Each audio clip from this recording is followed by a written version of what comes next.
President Trump, flanked by Secretary of State Rex Tillerson, left, and Deputy Secretary of Defense Patrick Shanahan, announced that the United States will redesignate North Korea as a state sponsor of terrorism. Jabin bots for The Washington Post. President Trump moved Monday to label North Korea a state sponsor of terrorism, a largely symbolic action that underscored the bleak prospects his administration sees for a swift diplomatic resolution to an escalating nuclear standoff. Trump's announcement opens North Korea to a few new U.S. sanctions and potential legal liabilities. But it is unlikely to have wide practical effect on a nation that has managed to develop nuclear weapons and sophisticated intercontinental ballistic missiles despite a heavy yoke of existing sanctions. It should have happened a long time ago. It should have happened years ago, Trump said at the White House. That was a reference to the decision nearly a decade ago to remove North Korea from the terrorism list as a diplomatic gesture. The 2008 move, controversial at the time, was meant to reward North Korea for cooperation and to encourage further negotiation. Trump has cast that overture from former President George W. Bush, a fellow Republican, as naive and misguided. Instead of lowering the risk of nuclear war, past efforts at negotiation have only increased it and emboldened North Korea to carry out other provocations, Trump argues. In addition to threatening the world by nuclear devastation, North Korea has repeatedly supported acts of international terrorism, including assassinations on foreign soil, Trump said Monday. The North Korean regime must be lawful. It must end its unlawful nuclear and ballistic missile development, and cease all support for international terrorism, which it is not doing. North Korea had spent 20 years on the terrorism list before being removed in 2008 for meeting nuclear inspection requirements. Pyongyang later violated the agreement. That obviously failed, because we can see where we are today, Secretary of State Rex Tillerson said at the White House. Tillerson, who publicly mused about reviving the designation as early as April, said Monday that it was instituted to hold North Korea accountable for a number of actions that they've taken over the last several months, the last year or so.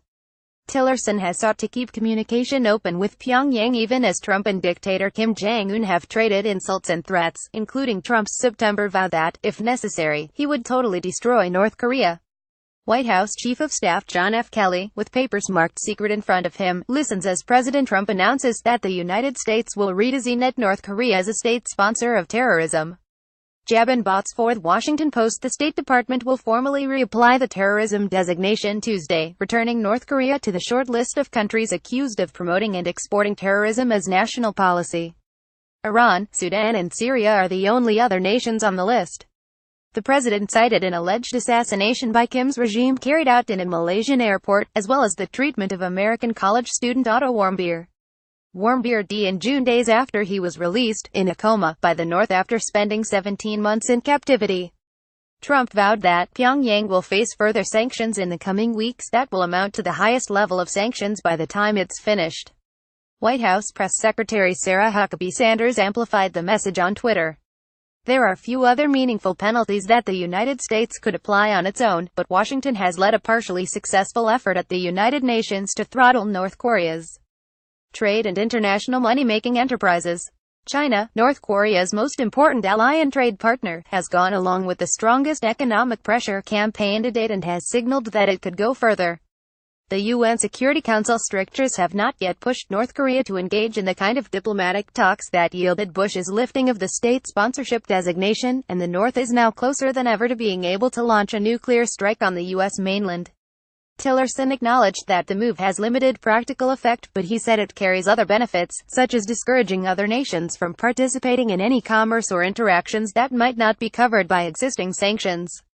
I think, importantly, this is just continuing to point out North Korea's illicit, unlawful behaviors internationally, and we felt it necessary to reimpose the designation for that reason, Tillerson said.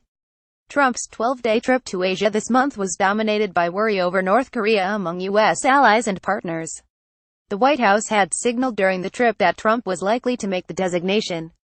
In a speech to the South Korean National Assembly 2 weeks ago, Trump cited atrocities carried out by the Kim regime and called the North a hell that no person deserves. Among other acts, Kim's regime stands accused of carrying out the assassination of his half-brother, Kim Jong-nam, with a nerve agent at the Kuala Lumpur airport in February. A bipartisan group of lawmakers had urged Trump to make the designation. Such acts are not isolated events, but part of a consistent pattern by the Kim regime, stated the letter, signed by Rep. Edward R. Royce R. Califf, chairman of the House Committee on Foreign Affairs, and Rep. Elliot L. Engel NY, the committee's ranking Democrat, among others.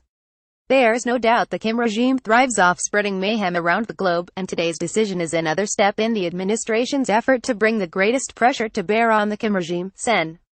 Tom Cotton Rock said Monday. But Sen. Edward J. Markey D. Mass said the move is largely for show. Our diplomatic strategy should be consistent and coordinated, but President Trump's symbolic designation only ratchets up rhetoric while failing to apply maximum pressure through targeted sanctions, Markey said. Only pressure combined with direct diplomacy can help us achieve the ultimate goal of peaceful and complete denuclearization of the Korean Peninsula. Michael Green, who served as Senior Asia Director on the National Security Council under Bush from 2001 to 2005, said the removal of the North from the terrorism sponsor list was very controversial and turned out to be a crappy deal that Pyongyang quickly violated. He added that the Japanese government had lobbied the Bush administration not to remove the North in 2008 until Pyongyang brought resolution to Tokyo's claims that the North had kidnapped at least 17 Japanese citizens in the 1970s. During his visit to Tokyo 2 weeks ago, Trump met with families of the dozen Japanese abductees whose cases have not been resolved. Putting them back on the list is important symbolically as a demonstration of good faith with Japan, Green said of North Korea. It also helps add spin on the ball with sanctions overall.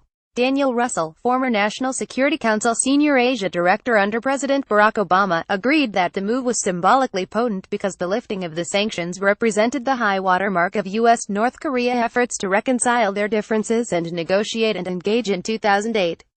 The relisting of the North is tantamount to taking one of the trophies out of the glass case and shattering it. Russell said the Obama administration had deliberated over the North's behavior but had been unable to cite a legal rationale for relisting the country on the terrorism sponsor list. He suggested that the Kim Jong-nam assassination provided such a rationale for the Trump administration. Carol Morello contributed to this report.